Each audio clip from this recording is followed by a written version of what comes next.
SuperFreakonomics, Global Cooling, Patriotic Prostitutes and Why Suicide Bombers Should Buy Life Insurance, by Stephen D.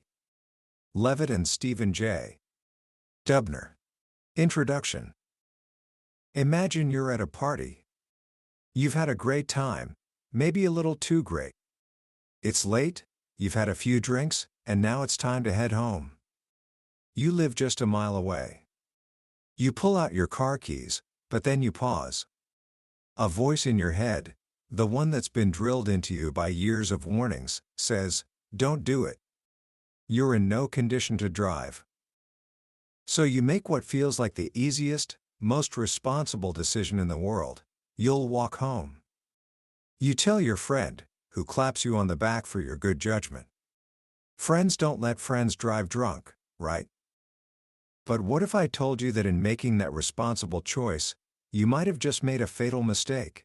What if walking home drunk was actually far more dangerous than driving? This is the kind of question that lies at the heart of one of the most provocative books of our time, SuperFreakonomics.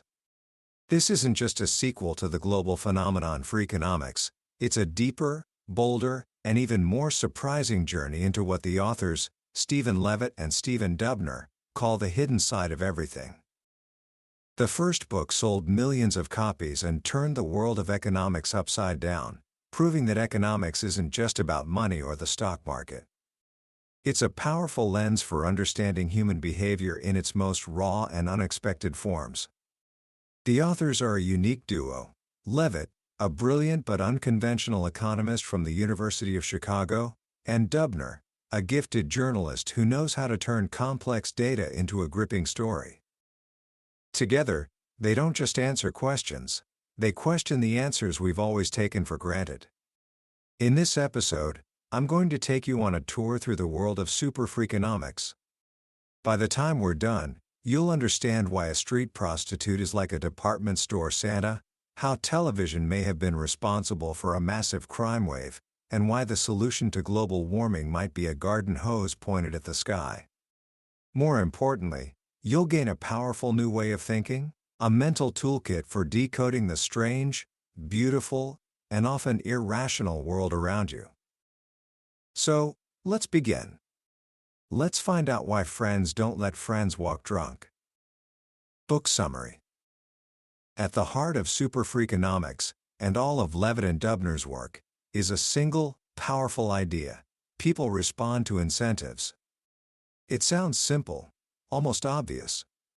But the magic is in seeing how this plays out. The incentives that drive us are often hidden, surprising, and lead to consequences nobody ever saw coming. This way of thinking, using data, not just feelings or morals, to understand why people do what they do, is what they call the economic approach. Let's go back to that party. You've decided to walk home drunk. It feels safe. After all, a drunk walker can't hurt anyone but themselves, right? A drunk driver, on the other hand, is a menace to everyone on the road. This is where the authors tell us to stop relying on conventional wisdom and look at the numbers. Here's the breakdown. A drunk driver is about 13 times more likely to cause an accident than a sober one. That's a terrifying statistic. And yet, the odds of getting caught are astonishingly low. For every 27,000 miles driven drunk in America, there is only one arrest. You could drive back and forth across the country 3 times, drunk the entire way, before you'd likely get pulled over. But what about walking? The data shows that, on a per-mile basis, a drunk walker is 8 times more likely to get killed than a drunk driver. Drunk pedestrians wander into traffic, fall into ditches, or simply lie down on dark roads. Now, it's true that a drunk driver is a danger to others.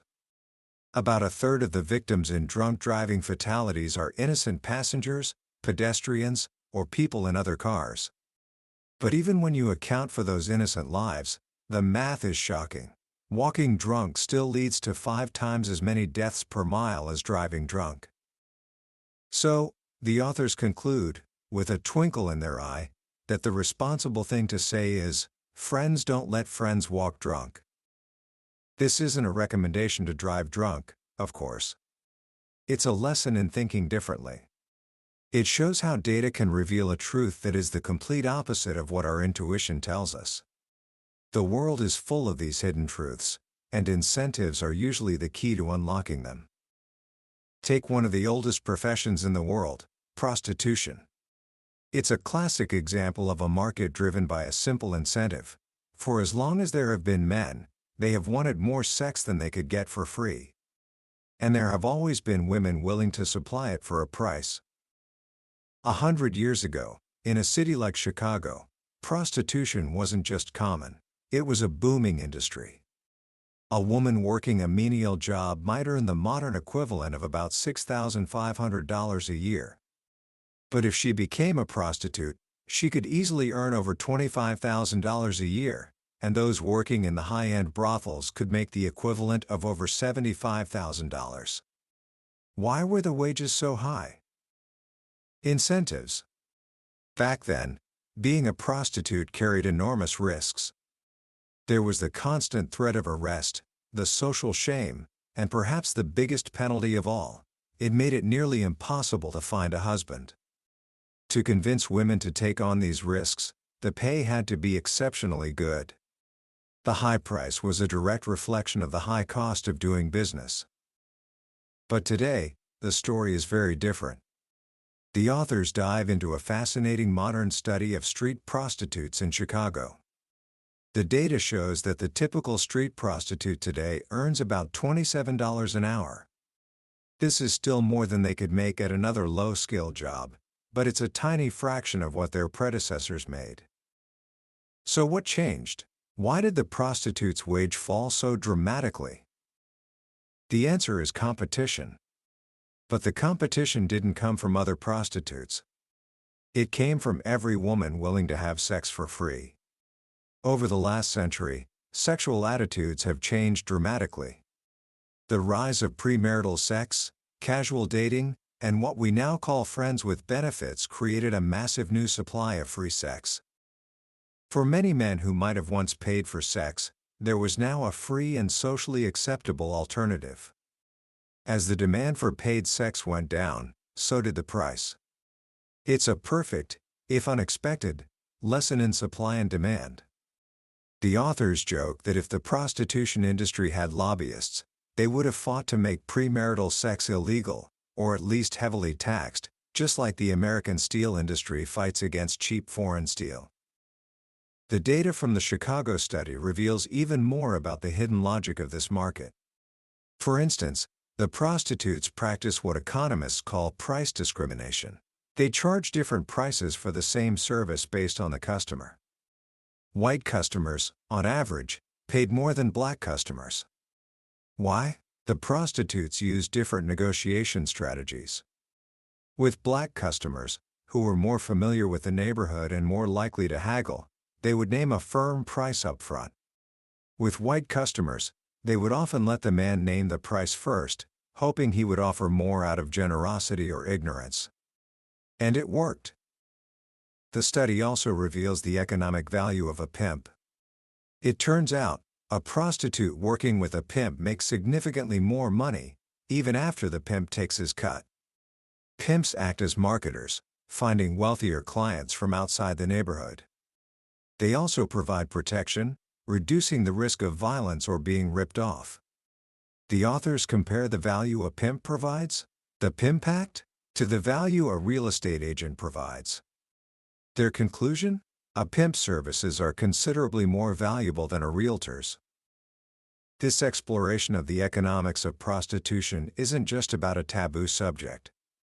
It's about showing that the same economic forces that shape the stock market also shape the most hidden corners of human society. Everyone, from a CEO to a street prostitute, is responding to a complex set of incentives. And sometimes, those incentives lead to consequences that are truly bizarre and completely unintended. This is one of the most powerful laws in the universe, the law of unintended consequences. Consider the great cities of the late 19th century, like New York or London. They were growing at an incredible rate, but they were facing a crisis that threatened to bring them to a grinding halt. It was a pollution problem of epic proportions, an environmental disaster that filled the streets, poisoned the air, and spread deadly diseases. The culprit? The horse. We think of horses now as majestic and romantic, but back then, they were the engines of the city. They pulled carriages, hauled construction materials, and delivered goods. New York City alone was home to 200,000 horses. And each horse produced about 24 pounds of manure every single day. That's almost 5 million pounds of manure on the streets of New York. Every single day. It was piled in vacant lots in mountains 60 feet high. It lined the streets like snowbanks. In the summer, the stench was unbearable. When it rained, a foul river of manure flooded the crosswalks and seeped into basements. The elegant stoops of old brownstone houses weren't just for style, they were a design necessity, built to lift homeowners above the sea of filth. The manure bred billions of flies that spread diseases like typhoid fever. In 1898, the world's first International Urban Planning Conference was held in New York. The main topic on the agenda was horse manure. After 3 days, the conference disbanded. No solution could be found. It seemed that the modern city was doomed, choked by the very engine that had built it. And then, almost overnight, the problem vanished. It wasn't solved by government regulation, or a mass movement of people giving up their horses for the good of society. The problem was solved by technological innovation. The horse was replaced by the electric streetcar and, most importantly, the automobile. The car, which we now see as a major polluter, was hailed as an environmental savior. It was cleaner, more efficient, and it didn't leave 5 million pounds of manure on the streets every day. This story is a powerful parable. A problem that seemed completely unsolvable was wiped out by human ingenuity. The authors used this to frame our modern-day unsolvable problem: global warming.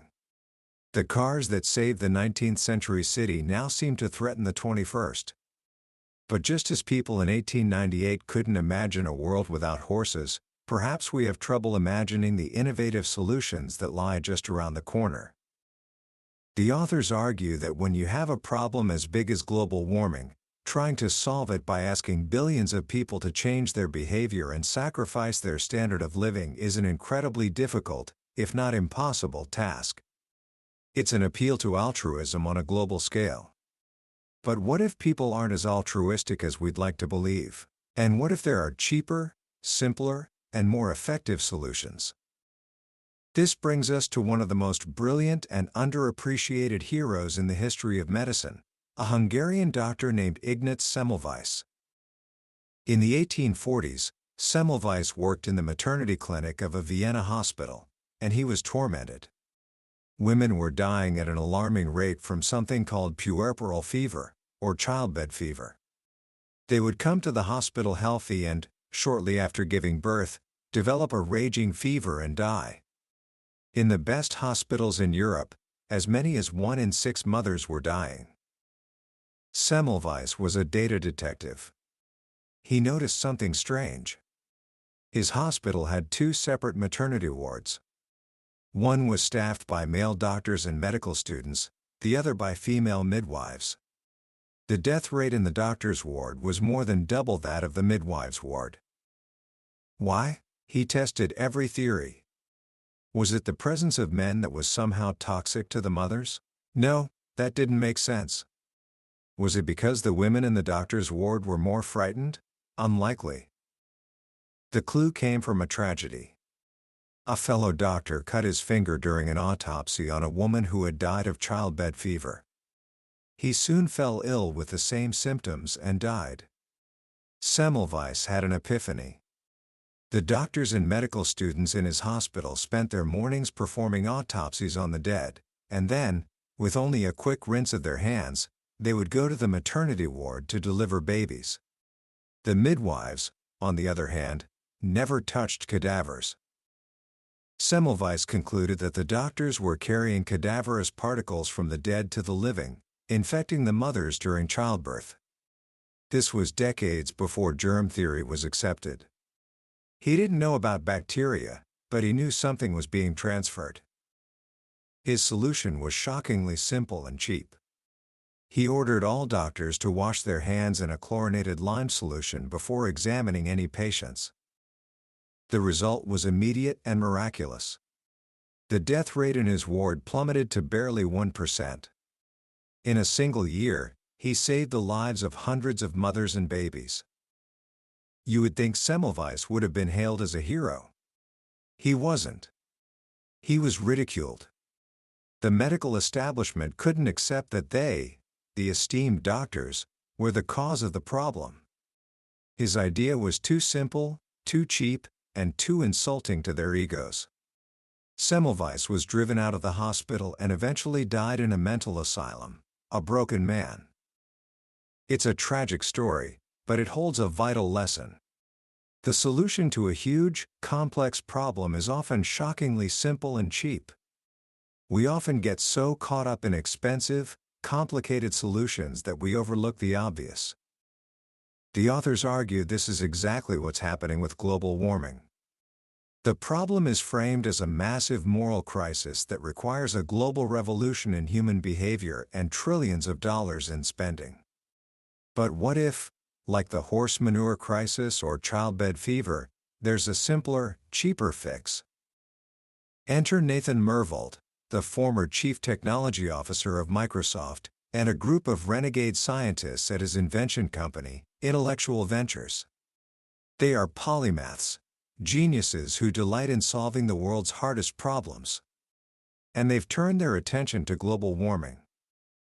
They argue that the current approaches, things like carbon taxes, cap and trade, and asking people to drive less, are too little, too late, and too optimistic.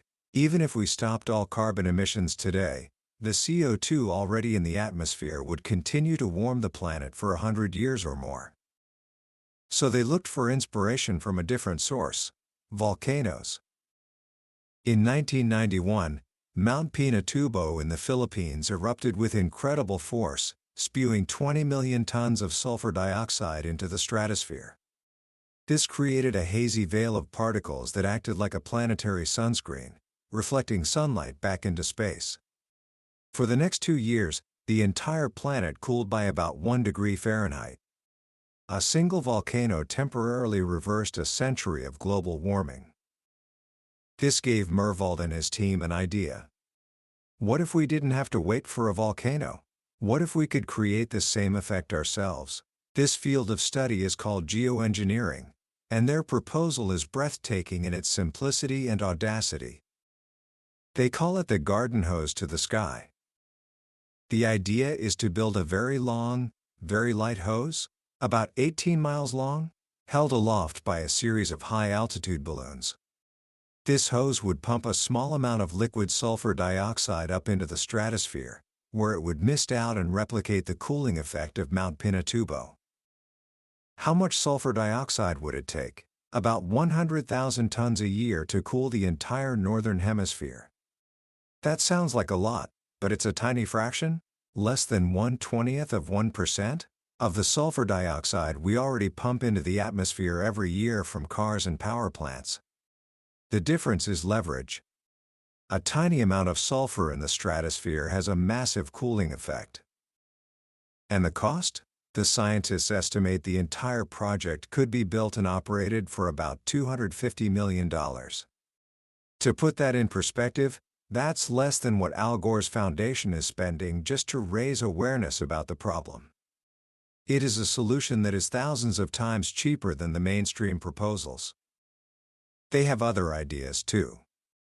One involves building a fleet of unmanned, wind-powered boats that would sail the oceans, kicking up a fine mist of seawater. This salt spray would help form brighter, more reflective marine clouds, soggy mirrors, one of the inventors called them, that would also cool the planet. These ideas are controversial, of course. Some see them as hubris, playing God with the climate. But the inventors see it differently. They argue we are already geoengineering the planet, just unintentionally and in a harmful way. Their solutions are about being intentional and smart. They are not a replacement for developing cleaner energy, but they could be a life-saving insurance policy, a cheap and simple fix to buy us time if the worst climate predictions start to come true. It's the same pattern we've seen again and again, a seemingly impossible problem, a chorus of voices saying it can't be solved, and then a clever, often simple solution that changes everything. This way of thinking, of questioning assumptions and following the data, applies to every corner of life. The book even ends by applying it to a species other than our own, to see if the laws of economics are uniquely human. An economist at Yale named Keith Chen decided to ask a strange question. Could he teach monkeys to use money? He worked with a group of capuchin monkeys, which he describes as having small brains focused mostly on food and sex. First, he taught them that a small silver disc could be exchanged for a treat, like a grape or a slice of apple. It took months, but they learned. They had a budget of 12 coins and could buy food from the researchers. Then he started running experiments. He changed the prices. What if 1 coin now only bought 1 slice of apple instead of 2? The monkeys reacted just like humans. They bought less of the expensive food. They understood sales and price hikes. They behaved rationally. Then Chen tested for irrational behavior. He set up 2 gambling games. In the first game, a monkey saw 1 grape, and a coin flip determined if they got to keep that 1 grape or won a bonus second grape. This was framed as a potential gain. In the second game, the monkey saw 2 grapes, and a coin flip determined if they got to keep both or if one was taken away. This was framed as a potential loss. Mathematically, both games had the same average payout. A perfectly rational creature wouldn't care which game it played. But humans have a powerful bias called loss aversion. The pain of losing something feels much stronger than the pleasure of gaining the same thing. Amazingly, the monkeys showed the exact same bias. They hated the game where they might lose a grape and strongly preferred the game where they might gain one, even though the odds were identical. Chen found that the monkeys' financial decisions were statistically indistinguishable from those of a typical human stock market investor. The line between human and monkey economic behavior was getting blurry. Then, one day, chaos broke out. One of the monkeys staged a bank heist, grabbing a whole tray of coins and flinging them into the main cage where all the monkeys lived. The researchers had to go in and retrieve the coins, but the monkeys wouldn't give them up. They knew the coins had value. And in that chaos, Chen saw something he couldn't believe. One male monkey approached a female, handed her a coin, and the two immediately had sex. As soon as they were done, the female monkey took the coin she had just earned and walked over to a researcher to buy a grape. It was the first recorded instance of monkey prostitution. The experiment was soon shut down by the university. The authorities feared that introducing a full-blown money economy would corrupt the monkey's social structure. They were probably right. If the first thing that emerges is prostitution, you can only imagine what would follow. Monkey theft, monkey inequality, maybe even monkey politicians promising to fix it all. The story is hilarious, but it's also profound. It suggests that the basic principles of economics, incentives, markets, even our irrational biases, are not just human constructs.